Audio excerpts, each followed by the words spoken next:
আসসালামু আলাইকুম ভিউয়ার্স। এই গরমে সবাই মনে চায় এক গ্লাস ঠান্ডা শরবত খাই, তাই বাসায় বানিয়ে নিয়েছি আনারসের শরবত। আপনাদের সাথে শেয়ার করব বলে চলে এসেছি। আনারস কিন্তু অত্যন্ত গুরুত্বপূর্ণ একটি ফল।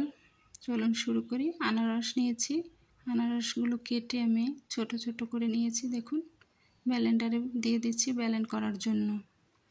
আনারস আমাদের হজম শক্তি বৃদ্ধি করতে বেশ কার্যকরী। আনারসে রয়েছে ব্রোমিলিন, যা হজম শক্তিতে উন্নত করতে সাহায্য করে।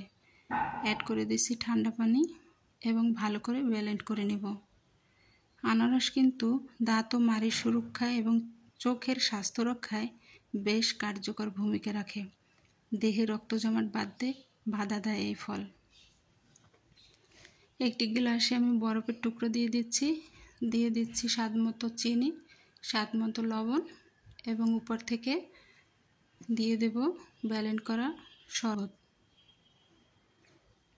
রক্ত পরিষ্কার করে হৃৎপিণ্ডকে কাজ করতে সাহায্য করে কিন্তু এই ফল বন্ধুরা, তাই আমাদের প্রতিদিন উচিত আনারস খাওয়া।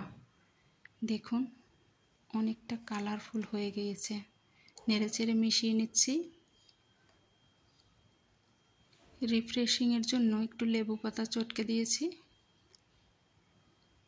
যার ভালো লাগবে দিয়ে দিবেন, না হয় স্কিপ করে নেবেন। উপর থেকে আমি দিয়ে দিয়েছি আনারস কুচি এবং বরফের টুকরা। আশা করি আপনাদের ভিডিওটি ভালো লাগবে।